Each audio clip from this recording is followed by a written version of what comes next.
With that being said, let's just jump right into it. That this piece was originally, I think, put out by Moody's, but Globe Street did a nice write-up recently. Economic divide deepens as nearly half of states slip into recession. And we've got an image right here that kind of highlights which states are a recession or a high risk for a recession, as they would put it, which states are in expansion, which is a good thing, and which states are treading water. I've seen this image distributed across LinkedIn multiple times. I think it's been, I wouldn't even say controversial, but I think it is a great physical representation of what we talk about in the report a lot, in that it's hard to talk about the economy just saying the United States economy. How's the U.S. doing? Whether we're talking about real estate or we're talking about just how everybody's doing. Are we in a recession? Because it seems like we're in unusual times. And I don't know, I think we've talked about how we probably don't have the right words, all the right right descriptors to describe what we're in right now. But what this map is showing, what this Moody's report is saying, is that some states actually are experiencing a recession. Some states are doing pretty well, and that might explain some of the, I guess, uneasy feelings and the uncertainty and an inability to find firm footing. What did you think when you saw this map, Griffin, when you first saw this piece? Yeah, first and foremost, it's great to see Indiana and green here experiencing what is expansion and just being local. We're seeing the growth here in Indianapolis, the north side, the south side, up in the northwest portion of the state, in Goshen and Elkhart, and more in that Chicago, southern portion of Chicago. But yeah, there is a lot of red here in areas that I would otherwise maybe not expect there to be red. The Montanas, the Wyomings, the South Dakotas. Yeah, I thought. I thought South Dakota. I guess North Dakota's got a lot of the, the oil industry. I thought South Dakota also was doing decently well and had a decent boom. But maybe that's old news. Correct. And then just California being treading water. A lot of the podcast or articles that I'm reading is just the economy in California seemingly is always a negative headline. There doesn't seem to be much positive coming out of there in regards to growth. People are moving away. Maybe jobs are moving more virtually and working from home. So folks are, paying less property taxes and moving elsewhere, or having to maybe not deal with some of the challenges that persist in California. The other thing that just kind of caught my eye and would be interesting to take a look at in regards to our most recent capital raise would be, let's put all of our investors into their state buckets, and how many of these folks that are actively allocating into the real estate asset classes are coming from red, yellow, or green states. Yeah, I didn't even think about that. Yeah, just as you're mentioning that, it's definitely, I would say it's a mix. Now, to be honest, a lot of the recession high risk states, I don't think we have as many investors from. There's a lot of states are in still expansion phase, like Florida, Texas, Pennsylvania, Arizona, Utah, Oklahoma. It is interesting, the recession high risk states. It's almost like the entire.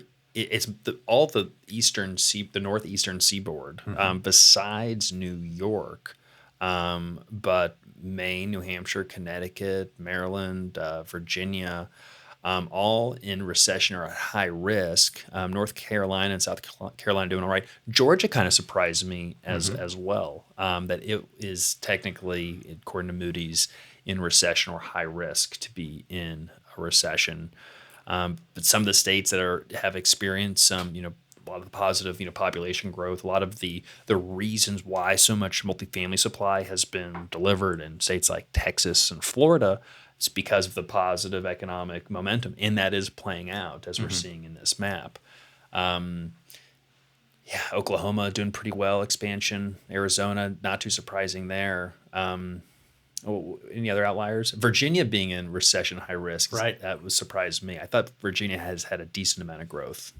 It'd also be fun to match this map up with just overall population growth would be of interest to take a look at. Looking just specifically at the markets that Gray Capital is operating in. Indiana, obviously in green, we mentioned that earlier, but Michigan and Ohio are two states that we are, we have on our board of target markets. Those being yellow, treading water. We've seen a lot of articles in regards to Columbus, Ohio, continuing some I would say great momentum in regards to growth, but the entire state of Ohio, is not going to be propped up by just Yeah, Columbus. So exactly. I wonder what that says for, yourself and Jay as we continue to, have acquisition targets in mind in the state of Ohio and Michigan. How does that make you feel seeing both those states, in the category of treading Yeah, water? well, it's interesting that you brought up the population growth because there were some recent, I think, population growth numbers are released by the census. How accurate it is, we'll see. But taking it for what it is, there actually is a correlation. I can see if I can find the piece, but Indiana has basically like a 1% annual population growth, which I was actually surprised because Indiana, similar to Ohio, like Indianapolis is growing, especially around the suburbs of Indianapolis, and there's growth in Fort Wayne, as you said, near the Chicagoland area, and then there's a lot of other markets that are kind of plus or minus, relatively stagnant, relatively flat, maybe like a little bit of growth. They're not shrinking, but they're not growing by a whole lot. But in the Midwest, the Rust Belt, the Corn Belt, a lot of other more rural states that have traditionally kind of rural agricultural populations, economies, a lot of those more rural communities have been losing population over the last many decades. It's you don't need as many people to work on the farm. Those populations are like, I don't want to work on the farm anymore. I'm going to go get a degree. I want to go work in a city, live in a city. And so you've seen those more rural communities see population declines, and some of the regional cities take advantage of that and be the recipients. So whether that's a Fort Wayne or that's in Indianapolis or Columbus, Ohio, those markets have seen really strong or moderate population growth. What's interesting about Indiana is that the whole state is growing by 1%, and it's not just. I mean, Indianapolis has definitely accelerated a little bit. But it's also, that Chicagoland migration as well, I think, is playing an impact. But I it's would agree. interesting. And for Ohio, Cleveland has been on decline for some time. Columbus is growing. Cincinnati is flat. It's growing in the suburbs, but not enough to kind of get it out of this kind of treading water territory, whether it's an economic expansion or population growth. What I just keep thinking is that it's like I keep coming back to the fact we're born and raised in Indiana. We obviously do business in Indiana, and I've told this story before. But at first Indiana didn't seem like the worst place to invest, but it didn't seem like the best. It was a state that you could find cash flowing deals, and so there wasn't really a reason to. I wasn't forced to go to the Sun Belt to look for deals. Where if you're an investor in California or you're an investor in New York, one, you can't afford any of the properties. They're too expensive. You're getting started, you're buying a duplex or something like that. Like, man, these duplexes are like $2 million. Like, not going to start there. Where in Indiana, you could buy, the first house that I flipped, we bought for, less than 100 grand. Right. Those are things that you can't really find those today, but those are opportunities and options. But so it was a state where you get good cash flow, and it was how I had just described Ohio. Like, it wasn't growing by leaps and bounds, but it wasn't shrinking. We weren't contracting. A little bit of growth, but mostly you were buying for cash flow.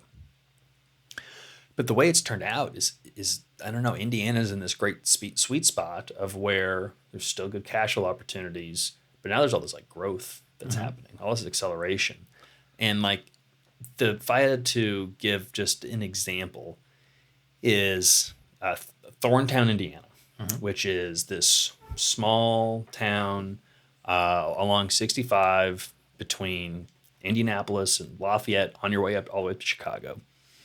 And it was never a boom town, but it had a much larger population in the 50s, 60s, and 70s because it had an industry of, it was a big, they had a big switchboard operator, like phone lines. Big like switchboard operation, like patch cables, having like the cables moving over. You're gonna talk to somebody. They had a whole like streetcar, like a electric streetcar down the middle of like Main Street. They had light rail line. All that got ripped out a long time ago. But it has been in declining population for many decades. I think maybe it peaked at maybe 10,000 people, and I think there was 3,000 people living there a couple of years ago. all of a sudden, all this growth is coming up through I-65, going up, the path of progress up to Lafayette, up to Chicago. Big expansion of Eli Lilly is doing a major facility, not too far away in Lebanon, which is this larger city, the county seat just south of Thorntown. All of a sudden, they're building new subdivisions in Thorntown, Indiana. Right. And Thorntown's going to grow. Property values in Thorntown, if you looked, I'm going to use 5 years. Yeah, and it's appropriate, 5 years. Kind of what you were mentioning with that first house that you flipped. Less. Very, very low value for probably full knockdown homes. These days, if you want to go and you want to buy half an acre in Thorntown with a 2 or 3 bedroom house, it's like buying a house in Westfield, buying a house in Carmel. It's getting there. It's getting close. I don't know if it's there all the way yet. I still think there's some deals in Thorntown relative to you can Carmel, probably Indiana. go in there and get some sweat equity that. But it's on a completely different trajectory. Correct. And it's caught folks in parts of Indiana, I think, off guard a little bit. Of wow, there's all this growth that's happening. Now that's a specific story about kind of Boone County, kind of that which is, I guess, the county which is immediately northwest of Indianapolis. Right. But it keeps surprising me, and so we find ourselves in this environment of look around like we're actually in a really good place to invest in real estate and multifamily. One, because the prices, what you can buy the properties for, are at cap rates that allow for some cash flow, for some yield, because most investors still can't point to where Indiana is on the map. Right. Or they don't know the industries, they don't know the drivers. There's just too many states, there's too many other markets to focus on. Mm-hmm. And so it flies under the radar of, Indiana nowhere, Naptown, nothing's kind of going on. It's just a flyover state. While it's actually experiencing a good amount of growth, and it's amongst one of the states that are in expansion phase. So I keep being surprised. People are like, how did you narrow down? How did you know? How did you narrow down, to invest in Indiana? It's that part's all luck. Right. Just happened to be born here, happened to decide to stay here, and happened to say, let's keep investing here. Mm-hmm. I looked at investing in the Sun Belt because every book you would read, every guru would say, all the growth, follow the population growth. So you need to invest in Georgia. I'm glad we didn't do that. Invest in, Alabama, Florida, Texas, all these other markets, Carolinas, all great markets. But at the time, I just didn't know how to do that because I'm not from those markets. I don't know how to invest in those markets. I don't know anybody there. Mm-hmm. But I knew people in Indianapolis that had done it before. And now we're kind of leading the positive headlines in regards to really multifamily, but the Midwest in general, and Indianapolis and Columbus, Ohio are always up there as positive news stories for whether it's rent growth, population growth, supply constraints. We're leading. Yeah, I mean, if we're going to be building more things in the United States, if we're going to be, manufacturing again in America, it's going to typically be in the places that have the workforces that understand manufacturing, that are used to it, and that infrastructure is somewhat in place. Mm-hmm. Has the land, has the energy capacity, the water capacity, where I said the workforce, but also relatively lower wages compared to many other markets. And it's affordable. That's why people come. All right,